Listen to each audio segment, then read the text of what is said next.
Hey, I'm Kilroy, and what we're going to do today is we're going to wander around Music Row in Nashville. Welcome to Kilroy's Outlaws and Legends Behind the Music with your host, multi-award winning music producer, Eddie Kilroy. And now, here's your host, Eddie Kilroy. How in the world are you doing? What a great day this is going to be.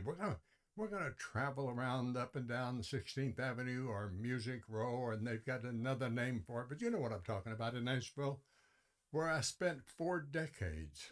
And it was a wonderful place. Changed a lot now, but in the late 60s, 70s, 80s, up through the 90s, it was a lot of fun. You could walk down Music Row, 16th Avenue, whatever you want to call it, like I said, and you would see a lot of big stars. And no one bothered them. They just walked around because it was like an everyday deal.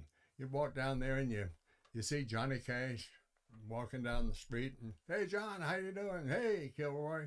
And you see somebody else. Here comes Marty Stewart. Here comes in the 90s Garth Brooks. He was pretty chubby then. I guess he went on a diet and then he gained weight again. He was a roly-poly dude, I guess, all his life, but I have to relate to that also. And then George Strait, you rarely saw George because he never moved to Nashville. He always lived in Texas, and he would come up to do business and so forth. But you had Randy Travis, he'd be kind of walking down the street. Nobody was really bumming around. They had business down there, but everything was a slow pace and what have you. And I've seen songwriters approach a successful recording artist. The artist didn't even know the songwriter, but the songwriter said, hey man, I really, really like singing one of my songs. And they may just walk off behind the building there. The guy pulls a guitar off and sings a song to him. It was all very casual. And it was a lot of fun to see all the people. Vince Gill would come by and we would stop and we'd talk about softball or baseball. Or we had a softball team. Vince played with us. So many of the big stars. And then you see an old guy coming in there, Roy Acuff. Yep, Roy's still hanging out. But no one even noticed them because they were there all the time. They were not, once they hit that row, Music Row, they were no longer stars. They were just old John or old Vince or whomever it may be. George Strait occasionally would be there because his manager, who sadly to say passed away this year, Irv Woolsey, he would go pick him up at the airport and they just go hang out down around Music Row and visit. And Columbia was very interesting, Columbia Records, and they had a really large reception area and they had a few couches in there and they had a couple of guest phones. We'd see guys in there that were well-known writers, maybe a publisher, mostly writers, and they kind of set up their little office there in the Columbia foyer, or not foyer actually, in the reception area. And Columbia didn't care. Bob Tubert, he was a publisher and a writer, married a lovely lady, Demetrius Tapp.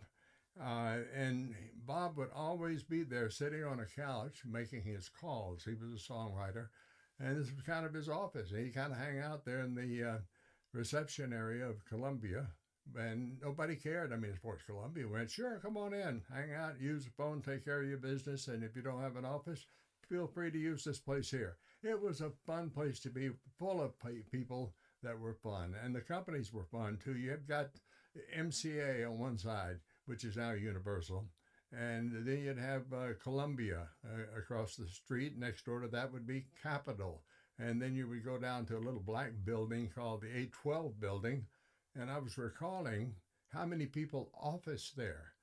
Believe it or not, when Epic, which was a subsidiary of Columbia Records, hired Billy Sherrill, they gave him a little office in that 812 building, and it was about I don't know, 10 by 10, maybe 12 by 12 room, really small, with a little upright piano in it.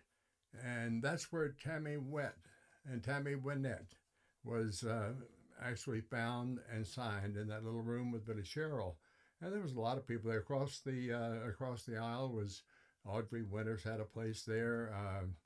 Columbia Colpix and Screen Gems shared an office. Tony Moon was running Columbia Pictures publishing company, which was Screen Gems, and I was doing promotion for Columbia, their record company, which was Coldplay. So we shared an office. And I say an office, it was another one of those 12 by 12s.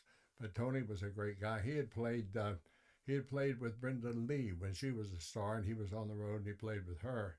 But there were so many people, and Merle Kilgore was in that building, and he was a good guy. But the main thing I wanted to tell you about was the camaraderie and the friendship amongst the music industry. And to use a worn out, too much used cliche, it was really a family. It was we all knew each other.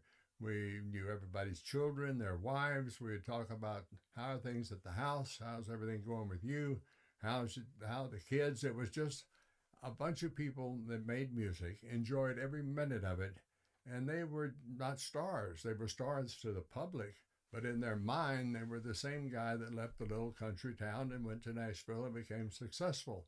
They knew they could come out and hang out on the row and only be with their peers and not be accosted by people with wanting autographs or pictures taken. However, I have seen many of the artists, when a tourist would happen to come by and say, hey, can I have my picture made with you? And of course they would say, absolutely, sure, come on in. They were always polite, but they, in the back of the mind, were hoping that they could get by with nobody recognizing them or talking to them or having to sign an autograph. They really didn't mind doing it, but they had their mind on business, or they would not be down calling on their prospective or record companies and exactly what they needed to do. So it was a fun era, the 60s, 70s, 80s, 90s, and into the 2000s. It was an incredible creative atmosphere in Nashville, one built on friendships and talents. And then, boom, just like a switch, a light, it went away, and it became a cold, hard business. And it was not as fun as it was. And they were making a lot of money, cutting a lot of hit records, you know. Waylon and those guys kind of broke through with the first platinum album ever recorded in Nashville. And that was a big deal. And that was the outlaw movement. But there was a whole lot of things happening, but nobody was getting excited about them. But I'm going to have a lot of stories to tell you about my 4 decades in Nashville, my friends, a lot of which have gone, and I miss terribly. I was telling my wife Liz the other night, I said, gosh, I miss talking to Waylon. And I'm flipping through my contacts on my phone, and I see Ray Price's name come up, and I say, oh gosh, I miss talking to Ray. He was a pal. He's gone on, and I see so many of them that have passed in my phone, and I'm thinking, gosh, yeah, they're gone too. Willie's not gone. He is just he's secluded. He's under house arrest by his wife Annie, I think, but he's still around and he's kicking. But I'm going to be preparing some new things with a lot of interviews coming up, shortly in the next few days. And I'll give you a rundown of those on the next show. And I know one's going to be Leona Williams. Leona is a fun gal to talk to. She wrote so many hits while she was married to Merle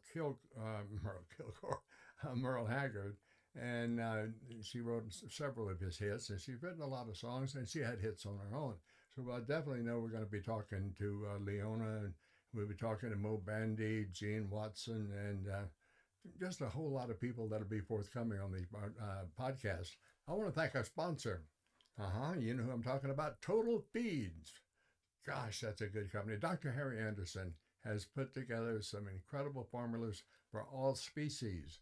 Like Total Equine, I speak of that a lot because Liz and I have had our horses on it since the beginning of time, since the feed first came out, and when I met Dr. Anderson. And then they've got Total Bull, they've got Total People, Total Canine, Total Goats. Dr. Anderson has been a genius at going in depth to different species of animals, including humans, because they're total human. And it is just really, really good. Go to the website, totalfeeds.com, all the testimonies, and you get it, and you get it, and you're doing it. Hey, God bless each and every one of you. We'll see you next time. Happy trails to you. Thanks for listening to this episode of Kilroy's Outlaws and Legends Behind the Music. If you have any thoughts or questions about the content, email them. Kilroy Outlaws and Legends, all one word, at yahoo.com. That's Kilroy, no S, Outlaws and Legends, all one word, at yahoo.com. And don't forget to subscribe. Third-party use of any part of this podcast without the expressed consent of Eddie Kilroy is prohibited. The Kilroy's Outlaws and Legends Behind the Music podcast is a production of Eddie Kilroy.